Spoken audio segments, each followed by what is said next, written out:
Hey everyone, it's Karen. I have 585 unread books in my apartment, and that is something I want to change this year. I am going to hold myself accountable with a new series called Shelf Life, named after the bookstore in Cardiff where Bert from Past Storytime works. Each week, I am going to just show you some clips throughout the week of moments that have brought me joy, and then also cover what I have read from my own shelf that week. Hopefully I can get my TBR down, and I can also do more focusing on shelf life, which is something that one review mentioned to me, just talking about how maybe you should be less concerned about the number of books on your shelf and more about how long they've been there.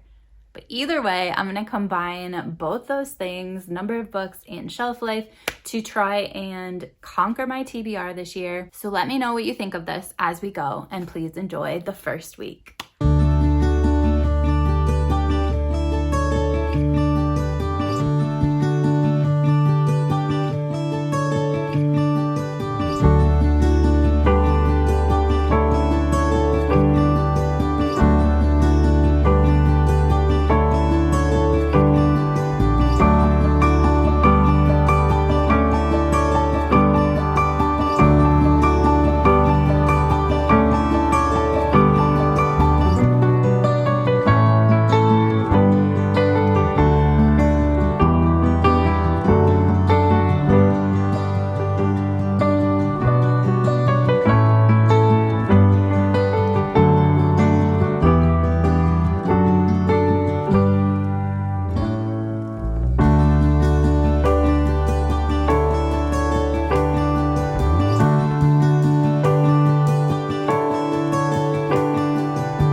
Hey guys, it's Karen. So it's officially time for me to sum up my week of reading for the Shelf Life thing, which is where I'm trying to read the books that I actually own on my shelves this year rather than buying loads more.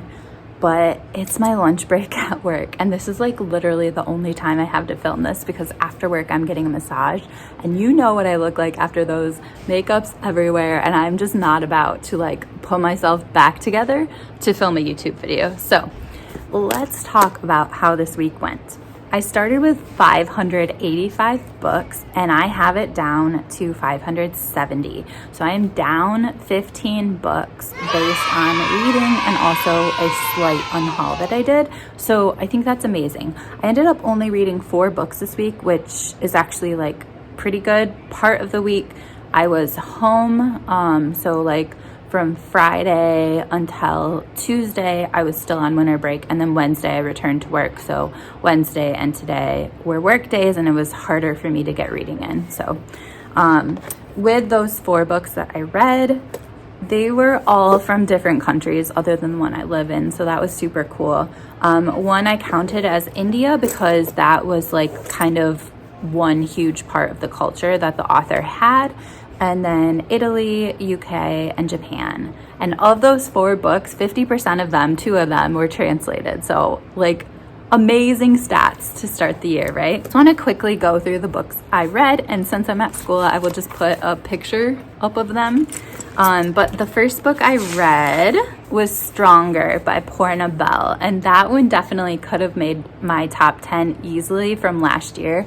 It was essentially basically about how as women, we are sent all these messages as young girls, and even now, about what strength looks like in women and in young girls, and how as adults we really need to like acknowledge all these messages that we've been given over the course of our lives, and really like redefine what strength means to us and find the ways that we can incorporate strength into our own lives, and the ways that we feel strong, I guess, as women. And it was really mostly about girls and women, but it really could be about anybody, just feeling strong in your body and realizing the different things that strength could be. So you could have emotional strength, physical strength, and also finding ways to move your body that bring you this absolute sense of like wonder and joy and wildness, rediscovering that. So one of the things the author did is she went through like her whole life, and she kind of gave an outline like between the ages of like 0 and 5. These are the ways that I moved my body. These were like the people that motivated me. And then like she just looked at all the other age groups and saw how her view of herself changed over the course of her life thus far, and how she viewed strength and physical fitness and activity and movement through the course of those years as well. And so it's kind of this idea of just thinking about what brings you joy in your own life, or what brought you joy as a child, and kind of returning to some of those things. And yeah, I just think it's an absolute read for anybody who is starting a fitness journey, or wants to think about things like that differently in a more empowering sort of way. I also think it would be an amazing book for anybody who's a parent, anybody with young kids at home. Like I feel like should definitely read that book, and I definitely gave it 5 stars. So the next book I read is also another one that should have been on my top 10 list. Like, I don't think there was room for all of these ones to be on the top 10 list. I would have to do some shifting, but oh my gosh, this book was so good. And it was Snow Dog Foot. It was translated from the Italian. It is written by Claudio Morandini, and it was translated by Jay Okenden. I will link an interview that Jay did with somebody that's involved in translating, because it was absolutely amazing just to hear their view of translation. Well, first of all, I was surprised how young they were. I always picture translators as like these old, like even above middle age, like just these older people that are rather boring, and they were just this young, vibrant person. And just hearing about the way they view translation and how they kind of view it as the author giving them like an outline for the book, and they fill in all the details. I just thought it was absolutely beautiful. Just thinking of it not by any means as word by word, but just thinking of it more as an art form. I thought that was really cool. So I will link that discussion below. It does go into spoilers, so if you're interested in reading the book, I would read the book first, and then if you're interested afterwards, you can view that. But basically, it's about this old recluse who lives on top of this, well, he basically lives like in the mountains in Italy, and he doesn't really go to town very much unless he needs something. And so the book starts off with him going to town to get supplies for the winter, because it's fall, winter's coming, and like he's really not able to leave his cabin very much in the winter, just because he's essentially like snowed in on this like really out of the way place where he's not going to be able to leave.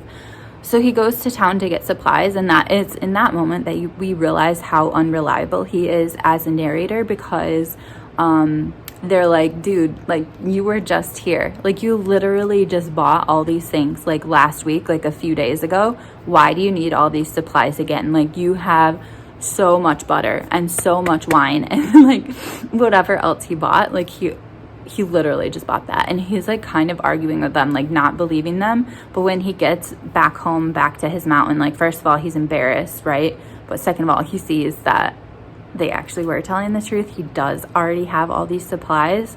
And so anyway, you kind of just aren't sure what to believe and what not to believe. And then this dog enters the picture, and initially the dog is just a dog, but quite soon after the dog starts speaking to him. And so you're just like, you know, really in the mind of this man, this recluse living in the middle of nowhere on a mountain, whatever. And you follow him from the fall through the winter to the spring thaw, where, spoiler alert, but not really, because I knew this going into it, he finds a foot in the snow as like things are starting to melt. And it's this whole like journey of like, who the heck does the foot belong to?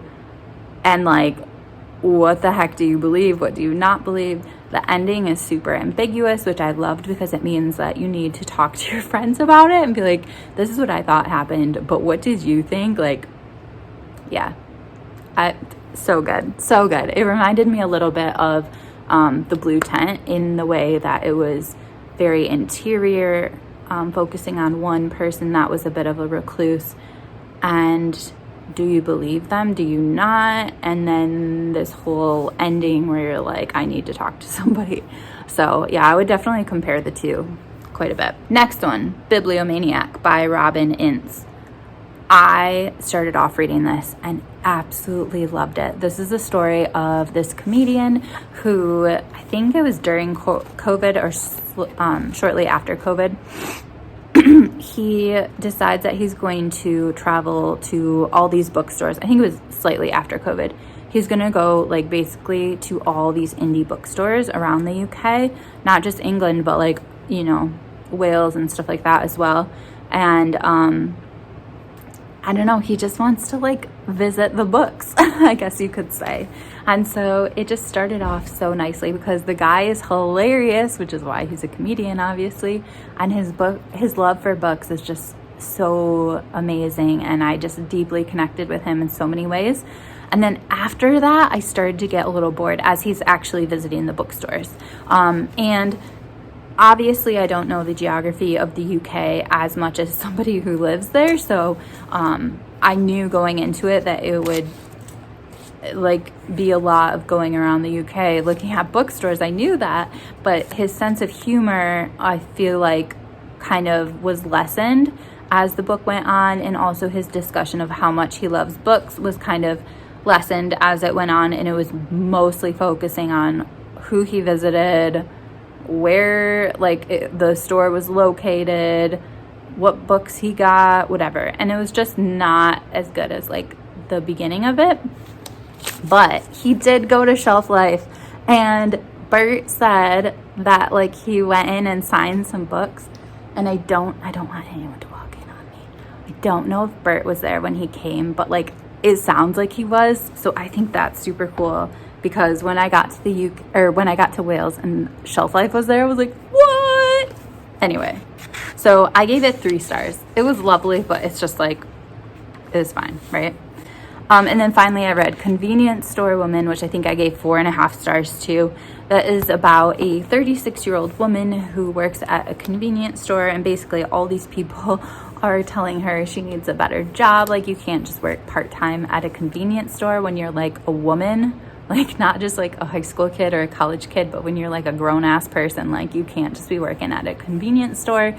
But she appears to have autism, in my opinion, and she also appears to be asexual. And so this working at a convenience store just really gives her like this structure and this routine to her life that she really craves as someone who has autism, and also a lot of direct instruction of social skills, because they really go through a lot more training than I think people go through in convenience stores in America, like how to greet somebody, how to help them, how to organize. Like, I don't know, I just feel like except for Walgreens, which always says like be well when you leave, which I think they've stopped doing, like there's not like standard greetings, I don't think, in places around here.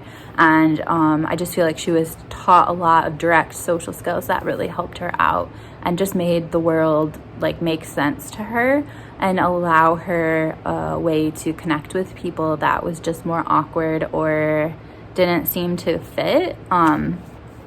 Otherwise, the other thing that I found super interesting is just like myself as somebody who is also 36 and not married. I deeply connected with like how much pressure there is for her to like grow up and get married and have kids. And like if you're following a life that is outside of the norm, either because you're not married or because you work at a convenience store or some other job that is not full-time professional, you get a lot of questions and a lot of like whatever, like you're just this weirdo. And I just really deeply connected to all the reactions she gets from people and all just the conversations she has with them and stuff like that. So this has been an amazing first week of 2023. I'm wondering what you guys are reading, and let me know if there's any other books that you think I would like. If I liked Snow Dogfoot and The Blue Tent, like what else is in this unsettling literary fiction, ambiguous ending sort of genre that I might like. Anyway, I will check in with you guys next week, maybe before, but probably next week. I will see you soon. Bye.